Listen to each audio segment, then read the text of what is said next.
Olá, pessoal! Este é mais um episódio da Pesquisa em Pauta, série de vídeos do Grupo Corporalidades do Programa de Pós-Graduação em Comunicação da URGS. Hoje recebemos os pesquisadores Adriana Coca e João Nascimento para conversar sobre corporalidades na publicidade e na ficção. A Adriana é graduada em Rádio e TV pela Universidade Estadual Paulista Júlio de Mesquita Filho, mestre em Comunicação e Linguagens pela Universidade Tuiuti do Paraná, doutora em Comunicação e Informação aqui pelo PPG-Com da URGS e é pós-doutora em Ciências da Informação pela Universidade Fernando Pessoa de Porto, em Portugal. O João é formado em Publicidade e Propaganda pela Unicinos, mestre e doutor em Comunicação e Informação pelo PPG-Com da URGS. E aí, gente, tudo bem? Tudo certo, Mari, obrigada pelo convite. A gente que agradece o aceite. Bom, acho que podemos começar? Podemos começar. Então, vamos começar com a seguinte questão. Quais são atualmente os interesses de pesquisa de vocês? Tá, bom, eu posso começar, né, João? Eu vou Sim, começar pode. respondendo. Para começar, eu estou muito feliz de ter o João como parceiro nesse debate. Meu colega de pesquisa, é sempre bom encontrar uma carinha conhecida, eu que estou tão longe nesse momento de tanto distanciamento, né? Então, eu estou muito feliz de participar desse debate com o João me acompanhando, sendo meu parceiro de conversa aqui. Hoje, eu continuo em Portugal, eu sou colaboradora de investigação no CIAC, que é um centro de investigação em artes e comunicação da Universidade do Algarve. O Algarve é a região sul de Portugal e a universidade é uma universidade pública que tem um papel fundamental nessa região aqui do país.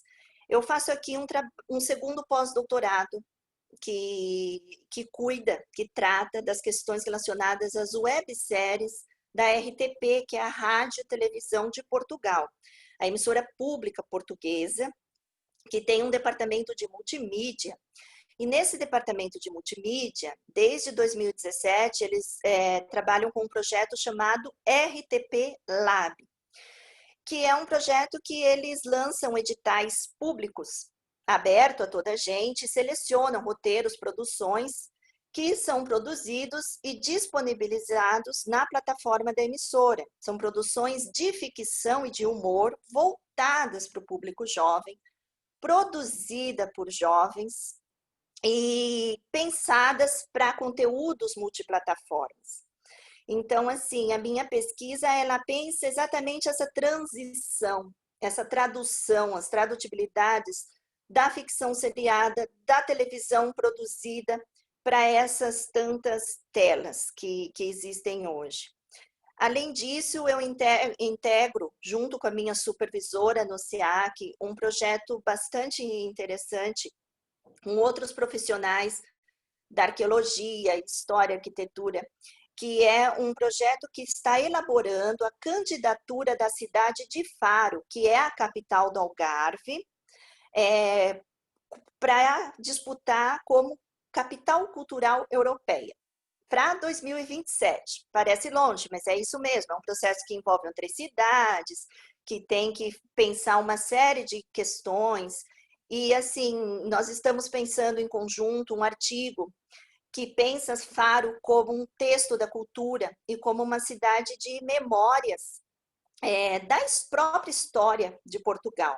O Algarve é uma região muito rica culturalmente, e eu preciso dizer que, sim, eu agradeço muito a nossa orientadora, minha ex-orientadora de doutorado, ex-orientadora do João, orientadora da Mari, professora Nísia Martins do Rosário, que é minha parceira, minha colega de pesquisa, e ela que me deu essa possibilidade, que me apresentou a semiótica da cultura e permitiu que eu transitasse não só pelas questões do audiovisual que sempre me interessaram, mas por outros textos da cultura, e que hoje eu consiga fazer parte de um centro de investigação e de pesquisa que pensa artes e outras culturas além de audiovisual. Eu acho que é isso. Então tá, Passo a podemos passar palavra, para o João? né?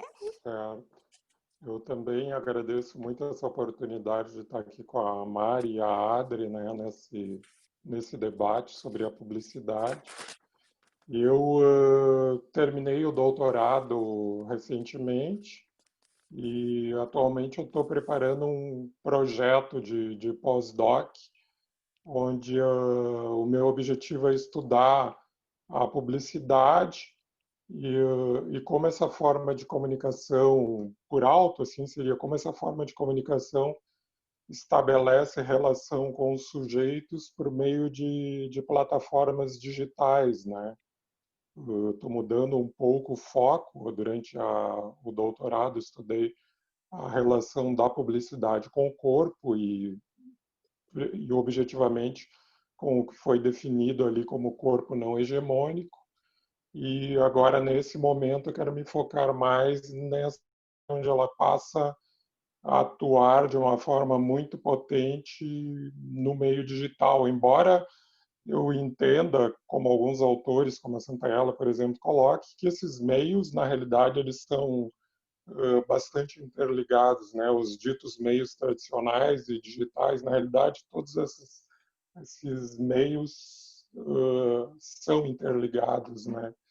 Então, o meu foco, então, agora vai ser neste tipo de publicidade e as relações que essa forma de comunicação, né, cria com os sujeitos ali. Basicamente seria isso. Eu estou submetendo agora o projeto nos próximos dias, aí tem até o início da semana que vem, então estou ansioso, né, porque é todo é um processo um tanto quanto rigoroso, né, mas Uhum. vamos lá. Então tá, muito obrigada pelas falas, muito interessante os focos de pesquisa de vocês. Então, eu acho interessante a gente trazer aqui que a Adriana e o João, em conjunto com a professora Anísia, né, nossa orientadora, produziram um artigo chamado Corpo Divergente em Fluxo e Refluxo na Publicidade Audiovisual. Então, a partir desse tema, assim, eu queria saber como vocês percebem as corporalidades no campo da publicidade audiovisual. Bom, É, eu vou começar como a gente tinha. uhum. Eu diria o seguinte, a publicidade, até como a gente estava conversando anteriormente, a publicidade ela tem um padrão de corpo que ele é hegemônico, né? A publicidade ela tem como centro o corpo jovem, magro, branco, né? E inclusive justamente a minha tese eu me voltei para estudar o que a gente entendeu que seria um processo que está em andamento, em que a publicidade começa a se abrir para outros tipos de corpos, né? O que foi definido ali na minha tese, que nós definimos como corpos não hegemônicos, ou seja, corpos não magros, envelhecidos, corpos com deficiências físicas ou intelectuais, corpos que escapam a esse padrão hegemônico. É claro que a gente hoje em dia a gente pode observar alguns anúncios que apresentam esses corpos, embora esses anúncios no volume total da publicidade eles são minoria. Eu acabei encontrando esses anúncios em maior quantidade para o meu estudo. Foram nos canais de empresa do YouTube. Ali pareceu ser um lugar privilegiado, né, para a apresentação de anúncios com esse tipo de abordagem. Não consegui estabelecer exatamente o porquê, mas acredito que em razão de uma espécie de segmentação que as empresas fazem, né, na forma de direcionamento da publicidade. E então o que eu vi ali foi que algumas empresas, também não são a maioria, tem esse espaço dos canais do YouTube como um lugar para apresentação de anúncios nesse sentido. E eu também achei os canais de empresas bastante interessantes em função de que ali é possível observar a manifestação do público em relação aos anúncios que são apresentados, algo que é bastante interessante, tu ter um retorno da audiência por meio de comentários sobre os anúncios, né, que são apresentados. E o que eu pude observar é que grande parte desses comentários eles eram voltados justamente para a questão do corpo, ou eram elogios para o anunciante que fazia que tinha essa iniciativa de colocar ali um corpo, digamos assim, fora do padrão, né, no seu comercial, como também haviam comentários que se colocavam contrários à apresentação desse tipo de corpo, né, num anúncio publicitário. Foi bastante interessante nesse sentido, né, ter esse retorno das pessoas sobre o que estava sendo apresentado ali.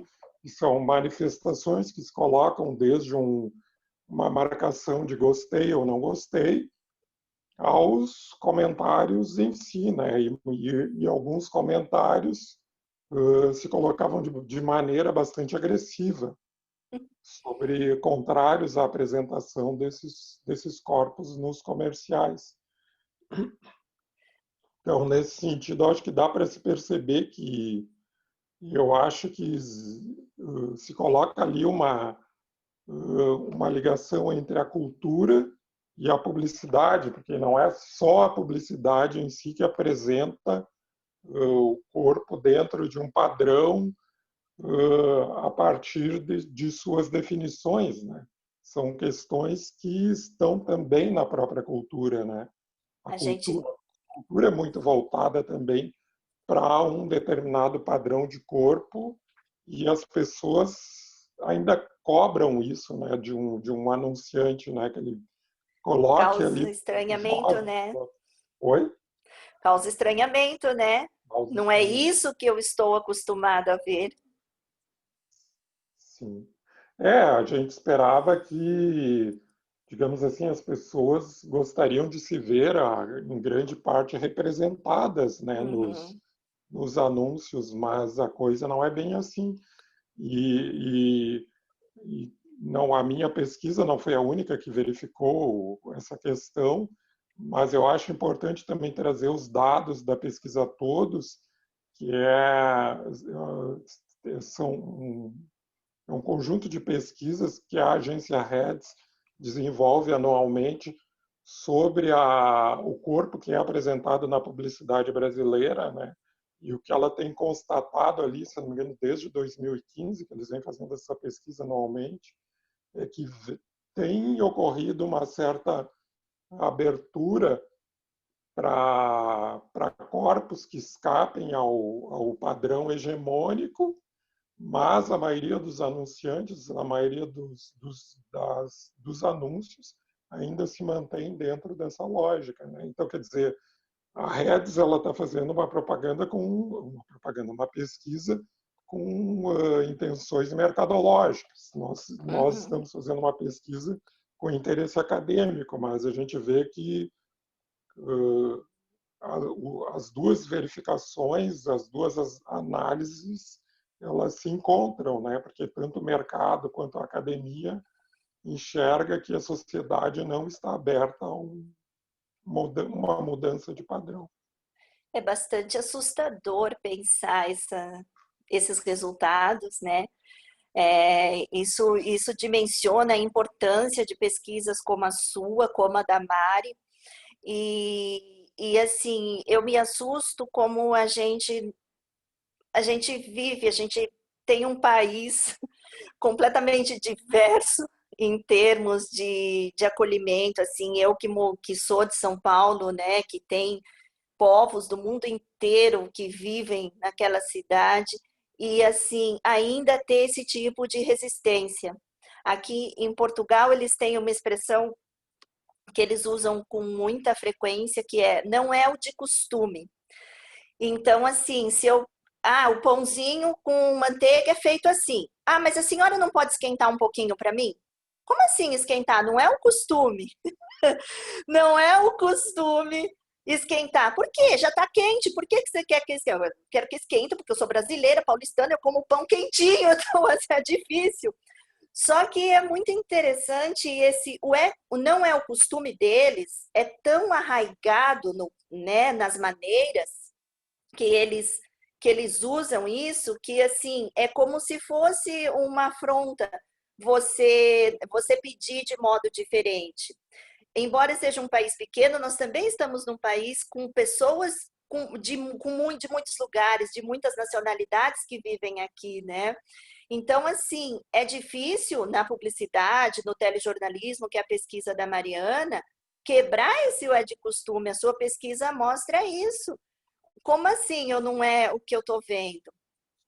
É interessante pensar, é uma percepção bastante rasteira, a minha, que eu assisto muita TV aberta, e imagine o quanto eu não assisti de TV nesse período de isolamento aqui em Portugal. Eu penso que aqui, especialmente as corporalidades na publicidade audiovisual, na televisão generalista, aberta, ela quebra um pouco mais esse paradigma. Ela existe esse perfil hegemônico, que ele também está ali, mas eu vejo muito mais essa diversidade dos corpos do que eu enxergava rasteiramente, que não faz parte de pesquisas mais profundas minhas, na publicidade brasileira, né? Então, assim, é muito mais comum, principalmente os idosos, o corpo idoso. E isso é interessante pensar, porque Portugal é um país envelhecido, tem uma população idosa muito grande. Então, evidente que eles precisam estar ali representados, né? Então, assim, mas eu também tenho uma parcela do corpo deficiente, com deficiência, do corpo negro. Eu tenho isso com muita naturalidade dentro dessa publicidade da TV generalista. Sem pesquisa, estou dizendo o meu olhar como público, né, como telespectadora. E eu observei isso especialmente nessa publicidade natalina, é que aqui eles falam natalícia, gente, aportuguesando tudo já aqui. Essa publicidade natalina, ela me chamou muita atenção esse ano, porque é evidente que ela também estava diferente. Assim, o português é um povo dramático, né? Eles são, assim, briguentos. Então, assim, ela veio nessa linha mais melodramática, mas também trouxe uma questão de esperança. E as corporalidades nessas narrativas dentro da publicidade de Natal, elas estavam com muito diversas para mim, né? Uma outra questão em relação à corporalidade audiovisual, e aí eu penso não só na publicidade, mas já pensando um pouco a ficção, as webséries que eu estudo entram um pouco nesse raciocínio que o João disse, né? Onde que elas são disponibilizadas? Não é exatamente na TV aberta generalista, mas lá na plataforma da emissora. Mas ela também apresenta perfis muito mais diversos do que se fosse na ficção canônica tradicional que eu vejo nas séries, nas telenovelas nacionais produzidas aqui, né? A plataforma RTP, ela é disponibilizada de graça para todo o público. São 5 emissoras públicas portuguesas: RTP1, RTP2, RTP3, RTP Memória e RTP África. E a programação, inclusive ao vivo, de todas essas emissoras, elas são disponibilizadas na plataforma da RTP. E, inclusive, esses conteúdos inéditos, que são as webséries produzidas de ficção e de humor, e com esse perfil de corporalidades bastante diverso, que é uma das questões que eu trato na minha pesquisa. E eu acho interessante pensar isso, porque a gente está falando de um país que é um país bastante conservador, com um público bastante envelhecido, né? É uma certa ousadia, eu penso, a RTP, que é a emissora pública dos portugueses, né? Ela é sustentada pelos portugueses. Existe uma parcela na conta de energia elétrica, na conta de luz, que é descontada, que é o que mantém a RTP, então é a emissora pública portuguesa mesmo, então acho bastante ousado e interessante pensar que eles bancam isso e que eles querem fazer essa produção inédita. Ao mesmo tempo, se a gente pensar conforme o que o João falou na pesquisa dele, não é exatamente para toda a gente, né? Na TV aberta, para o público mais amplo. Esse público ainda está preso às narrativas mais tradicionais, às telenovelas e a esse perfil de corporalidades mais hegemônico, como descrito por vocês. Sim. Eu vejo assim que essa questão da abertura da publicidade para um corpo fora do padrão, ela foi verificada inicialmente pelo Saflat nos anos 90, né? Ele observou isso em anúncios da Benetton, da Calvin Klein, naquela época. E, em princípio, a gente poderia achar que era algo que viria numa evolução, já nos anos 90, já são 30 anos, né? Mas a coisa não é bem assim. É claro que os anúncios que o Saflat observou ali, eles são anúncios onde tu tem uma determinada corporalidade, mas ela não é uma corporalidade, eu diria assim, que seja similar a esses anúncios, né, que eu observei no YouTube.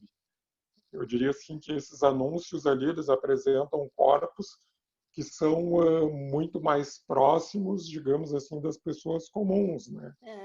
Ele já observou que a gente lembra ali os anúncios da Benetton, eles, digamos assim, eles extrapolavam, né, na criação, mas é um momento em que realmente tem uma mudança, né, daquele padrão de corpo que comumente era apresentado.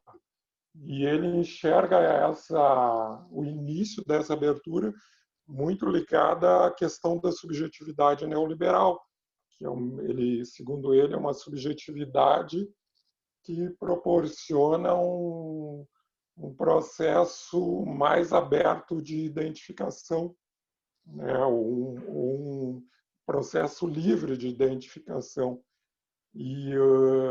Mas é interessante que, nesse sentido, o Guattari ele diz que o neoliberalismo ele traz como contrassenso essa questão. Tu tem ali que o neoliberalismo coloca para os sujeitos um projeto de subjetividade que é o ideal empresarial de si. Essa subjetividade, em princípio, ela dá ao sujeito uma ideia de maior liberdade até para que ele venha a se constituir, né, enquanto uma espécie de empreendedor da sua própria vida.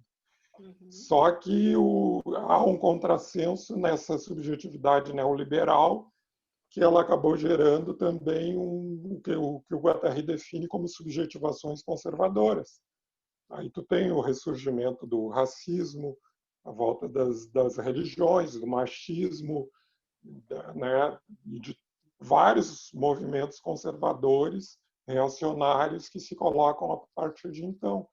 Então, eu acredito que a gente tem isso, tu tem essa contradição, tu tem, em princípio, um movimento que leva a uma certa abertura, mas, ao mesmo tempo, tu passa a se constituir todas essas subjetivações conservadoras, e a gente observa isso muito claramente em vários governos, no nosso e em outros países, e isso é reflexo também da própria cultura, né, que está mais conservadora, e então ou se observa essa reação contrária a digamos assim, uma certa possibilidade de abertura, né, que se iniciou lá nos anos 90.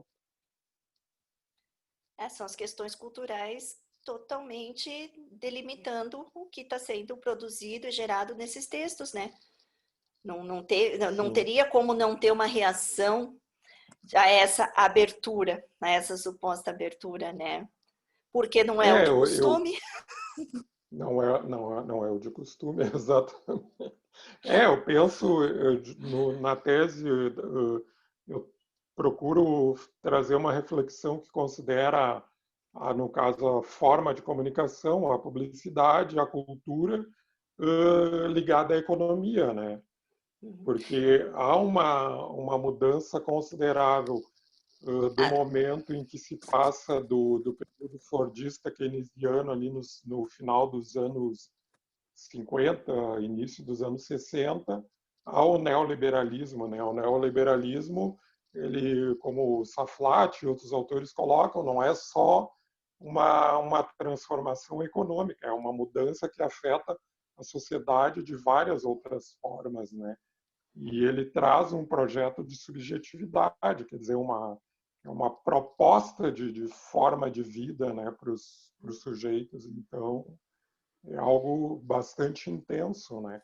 Ô, João, diga o nome, o título da sua tese, se ela já está disponível na biblioteca da URGS. Acho que todo mundo precisa saber, ler e se informar, porque ela é muito importante para a gente, como pesquisadores. Sim, sim, ela já está disponível. O título dela é Vivendo em um Corpo Real e Desejando Formas Ideais, a publicidade e o corpo não hegemônico no contexto neoliberal e a relação com as subjetivações conservadoras.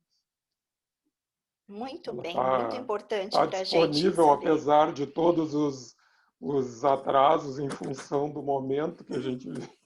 Ela tá Não, importa para todos nós, independente de ser estudantes de publicidade ou não, pesquisadores de publicidade ou não, importa para a vida essas questões serem pensadas e serem refletidas, né, gente? Né, Mari? Sim, com certeza. Não, estava pensando aqui o quanto essa função do não ser o costume, né? Na verdade, ela passa para os dois lados para quem ama, se enxerga e se, né, passa a querer colocar e comentar no vídeo que, nossa, adorei, que bom que vocês colocaram outros corpos, ao mesmo tempo que para quem odeia, então tu não se passa despercebido, né? Os corpos não hegemônicos não passam despercebidos, né? Então é muito interessante, sim, essa questão. Então podemos passar para a última pergunta? Sim, por mim tudo bem. Então, assim, no contexto desse ano de pandemia, como vocês puderam perceber as perspectivas de atualização das áreas que vocês estudam, né? Então, a publicidade e a ficção audiovisual. Pois é, olha a pergunta que essa pequenina nos fez, João. Foi tudo bastante complexo. Eu acho que todos nós estamos nos adaptando a todo esse cenário e essas questões. Na ficção audiovisual, eu penso que nós temos muitas questões a serem observadas, né? Eu penso, por exemplo, no boom que houve na audiência das telenovelas. No México, a Televisa, que é a principal emissora aberta, ela teve uma audiência avassaladora em relação às telenovelas que estavam sendo exibidas durante o período de pandemia. Aí eles fizeram uma pesquisa e descobriram que o principal público, na verdade, eram jovens do sexo masculino. Entrevistaram alguns desses meninos, desses rapazes, e eu me lembro especialmente de uma entrevista de um rapaz de 21 anos que ele dizia assim: olha, eu não gosto de novela não, mas eu assisto. Eu assisto porque eu gosto de comentar nas redes sociais com os meus amigos. Vejam, os meninos, isso mostra que, mais uma vez, o mundo, o universo digital, as redes sociais especialmente, eles estão potencializando a ficção seriada, essa narrativa, inclusive da TV tradicional, né? Mas isso não é um fenômeno que houve só lá. E aí você pergunta para os coordenadores, né, para quem está na gerência da Televisa, e aí, vai acontecer? Isso vai continuar depois da pandemia? Eles não têm a menor ideia o que pode acontecer em relação a essas audiências depois disso. Mas nós temos o fenômeno também do Globoplay, que antecipou a distribuição de novelas antigas. Globoplay, a plataforma de streaming da TV Globo, que é a emissora hegemônica no Brasil, né? Então, assim, quando eles começaram a disponibilizar essas novelas antigas, também houve um aumento de acessos no Globoplay absurdo, porque teve gente que começou a maratonar a telenovela, né? Então, assim, tem um dado, depois vocês pesquisam aí e confirmem isso, mas que se pegar o primeiro semestre de 2019, o primeiro semestre de 2020, em número de acessos, foram 150% a mais.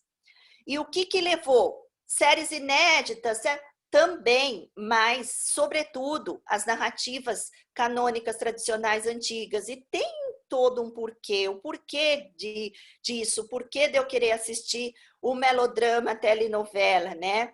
Claro que as plataformas que também oferecem séries, Netflix e outras, né, Amazon e por aí vai, essas também tiveram, as pessoas estavam em casa.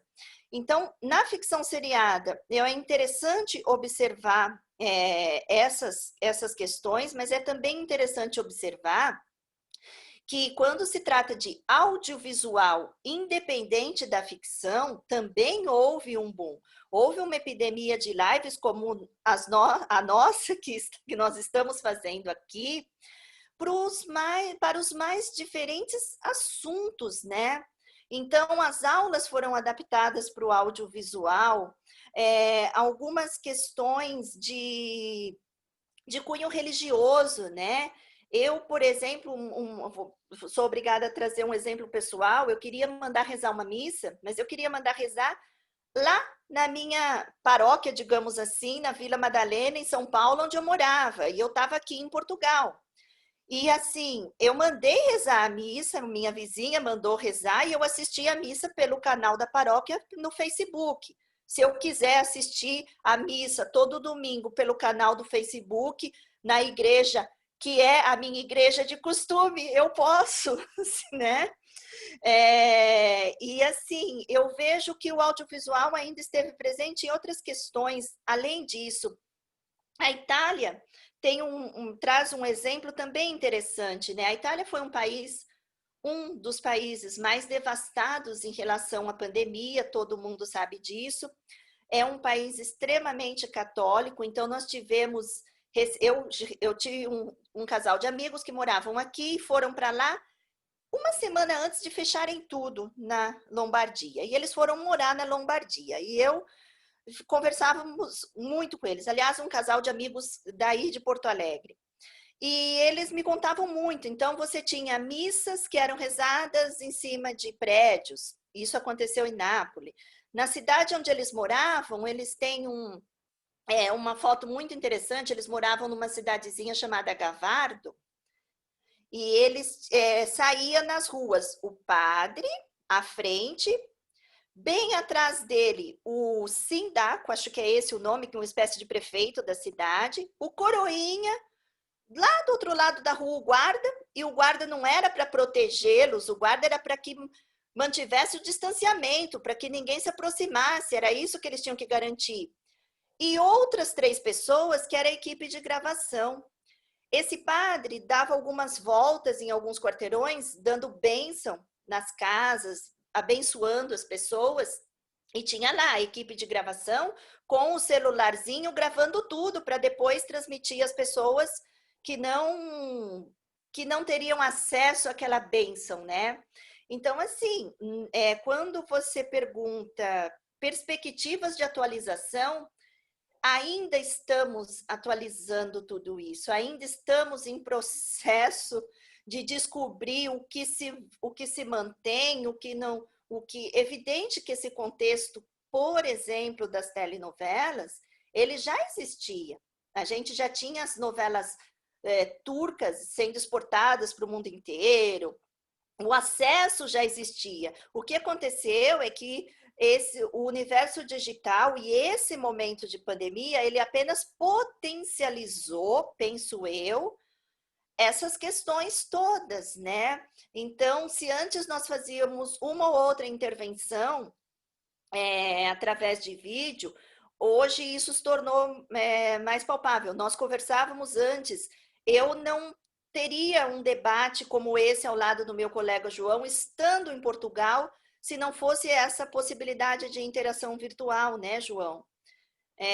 Eu não teria participado de algumas bancas se todas as bancas de defesa fossem virtuais, fossem presenciais, como normalmente seria nos finais de semestre, né?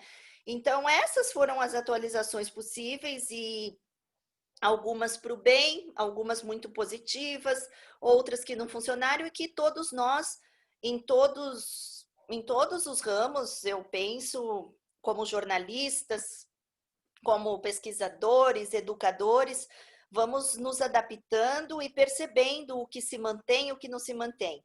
O que é inegável é que já mudou, já houve uma mudança grande e que isso provavelmente vai se manter em diferentes ramos profissionais, né, e da cultura. Já mudou, mas segue mudando, né? Então as atualizações Segue. elas vão seguir se atualizando até o final do processo de pandemia, né? Isso, e do que vai ser assimilado ou não, né? Eu penso os congressos também, né, João? Eu via muita gente resistente aos congressos virtuais. Desde do primeiro semestre segundo semestre de 2017, eu participei de um congresso na Espanha, estando em Porto Alegre. Para mim foi muito diferente. Depois, em 2018, eu participei de outros 2. E aí, quando eu cheguei aqui, eu vi que isso era um pouco mais comum, mas ainda assim tinham resistência, as pessoas não gostavam. Claro que não, eu também preferia dar um abraço no João, discutir presencialmente, depois a gente sair para tomar um café. Só que nesse momento se fez necessário porque senão não aconteceria o congresso, se ele tivesse que ser. Agora, alguns foram cancelados, mesmo. Eu tive congressos como o ECREA, que é um congresso importante na área de comunicação, que deveria acontecer na Universidade do Minho, em Braga, e foi adiado para 2021, por exemplo, né? Eu não sei o que o João pensa de tudo isso. Essas foram as minhas poucas percepções, porque é muita coisa acontecendo, né? Eu penso que para a área publicitária, assim, eu acho que o que deu a mudança que maior repercutiu foi a saída de muitos negócios que estavam unicamente no meio físico para o meio digital, né? Uhum. Isso aí eu acho que abriu um campo bastante amplo, né, de trabalho para os publicitários nesse sentido, né? Trazer uma empresa ali que está há anos trabalhando unicamente presencialmente para o âmbito digital, isso é uma transformação bastante grande. Agora, eu diria assim, no conteúdo em si, eu não, objetivamente, em relação à questão do corpo, eu não observei assim uma mudança no conteúdo, né, apresentado. Eu acho que vem se mantendo assim no Uhum. mesmo tipo de publicidade que anteriormente era veiculada. Claro, a gente tem algumas campanhas que tratam da questão de incentivo às pessoas a terem mais esperança, a aguardarem as soluções, né, que a medicina vem trazendo aí com a questão da vacina, as questões dos cuidados com a saúde frente ao coronavírus. Mas eu acho assim que o conteúdo publicitário ele se mantém dentro do, digamos assim, do padrão, né, que vinha sendo Uhum. veiculado. Ele não fugiu a essa lógica, né? Não vi, não fiz uma pesquisa mais, não me detive numa pesquisa nesse sentido, mas o que eu pude observar por alto foi que não houve uma efetiva mudança, né, que fosse marcante nos conteúdos apresentados. Isso eu também concordo com você. Eu me peguei observando se as publicidades novas, pessoas apareciam de máscara ou não. E algumas sim, algumas não. Não tem jeito, né? O nosso olhar de pesquisador acaba prevalecendo. Então, assim, eu comecei a observar isso para ver o que de fato estava sendo Procurando esses aparecido. detalhes. Eu acho que não foi nem natural, é que de repente eu vi uma publicidade e que a pessoa era um drive-thru e a pessoa que atendia estava de máscara e as pessoas que estavam no carro sem. Então, me chamou, a pessoa tá de máscara e aí eu comecei a observar se nos outros comerciais para remédio para gripe, para brinquedos, como que esses personagens apareciam, né? Mas você tem razão em termos de conteúdo, enfim. Mas a mudança, digamos assim, em termos de processos de produção, já foram alterados, né, João? É isso que você está dizendo, né? Em termos de processo, Sim, isso sim. daí já é muito percebido. Eu acho que em termos de processo de produção, já é outra coisa. Quando a gente pensa nessa paralisação das novelas, que não podia ter o beijo e como que isso vai ser feito agora, que os atores mais idosos não poderiam,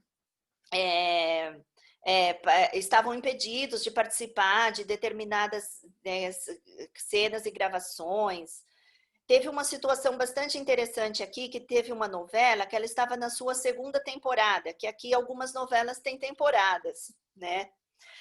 E aí tinha um núcleo, uma clínica, como eles chamam aqui de lares, né? Um asilo, digamos assim, que fazia parte da novela. E aí eles começaram a gravar parte. Quando essa segunda temporada estreou, nós estávamos no meio da grande confusão da pandemia. E eu fiquei pensando como é que eles vão resolver isso. Porque, assim, o assunto, ele está dentro da novela. Ou eles vão ignorar a temática, ou eles vão ter que trazer isso com uma força muito grande, porque eles estão ali. E tinha mais do que isso, porque tem uma espécie de merchandising que é muito interessante aqui, e que acontece na ficção seriada, que é assim, as empresas públicas, elas patrocinam determinado personagem. E nessa novela, por acaso, era uma enfermeira que trazia algumas questões relacionadas. Então, a Direção-Geral de Saúde vai lá e faz um contrato de merchandising, um contrato comercial. Então, eu tenho aí uma questão, duas coisas que se misturam, né? O merchandising pago com um cariz social. Só que a personagem, ela tinha uma questão ali de divulgar a importância das vacinas, a importância da vacina da gripe para os idosos, e de repente acontece uma pandemia. E eu pensei, e agora? Tá totalmente, essa personagem vai ter que ser reescrita, né? E para essa ficção seriada, que não deixa, assim, a gente está falando de merchandising, mas é um tipo de publicidade que está dentro da ficção seriada, né, João? E eu percebo que aqui tem esse merchandising que para mim é um pouco diferente, né? Essas empresas públicas que patrocinam lá a personagem da enfermeira, teve uma novela que era um estacionamento em Lisboa que tinha lá um guarda, um fiscal que também era patrocinado. Tem um perfil um pouco diferenciado esse tipo de publicidade que acontece, que vem acontecendo, eu diria, nos últimos anos em algumas, assim, esse é o meu olhar também, sem ser um olhar aprofundado, mas é um olhar diferente do tipo de merchandising que nós conhecemos nas telenovelas do Brasil, que acontecem de outras ordens, né? É mais comum, existem o merchandising social e tudo mais, mas não desse nível, né? E na ficção seriada aqui é muito comum trabalhar esses dois vieses dentro de um tipo de publicidade diferenciada na ficção de TV, né?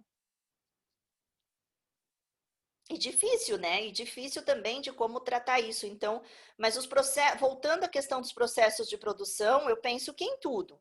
Na produção audiovisual, na ficção seriada, no telejornalismo, né? E assim, os processos já foram alterados, não tem outra alternativa.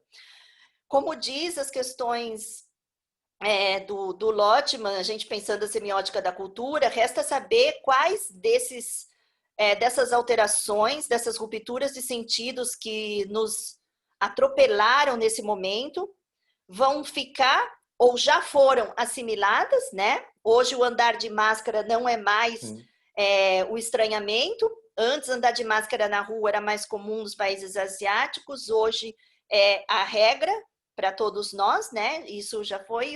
E em outras tantas questões, o que vai ser rechaçado, daqui a pouco vai ser esquecido, e o que nós vamos carregar para o resto da vida, né? Que eu penso que vão ser muito mais elementos que vão ser incorporados às nossas rotinas, aos nossos processos de trabalho, às nossas culturas, né? Porque por mais que eu brinque com essa história do que é o de costume, hoje o é de costume foi quebrado em diferentes ordens aqui em Portugal e existem outros de costumes que tiveram que ser incorporados para que as pessoas sobrevivam a esse momento, né? E eu espero que a gente sobreviva. Então, esse debate, acho que a gente podia ficar mais horas e horas aqui conversando, né? Porque nos processos da publicidade, do audiovisual, do telejornalismo, essas atualizações, elas foram vistas, estão sendo vistas e serão vistas ainda, né? Então, acho que foi muito proveitoso estar aqui conversando com você sobre isso. Acho que temos muito mais que conversar, mas acho que vamos ficando por aqui. Quero agradecer o aceite de vocês, né, para participar desse debate. Foi muito bom. E eu queria convidar todo mundo para acompanhar o canal do Corporalidades no YouTube para conferir mais conteúdos, né? Não esquecer de curtir os vídeos, enviar comentários, dúvidas, sugestões. Se inscrever no nosso canal para ficar dentro das atualizações e seguir assistindo nossos próximos debates. Então, muito obrigada pela participação de vocês. Eu que agradeço, foi um prazer revê-lo, João. Obrigada pela companhia. Obrigada, Mari. Também agradeço por estar com vocês aqui, a Adri, Mariana, achei ótimo. E espero que a gente tenha outras oportunidades como essa.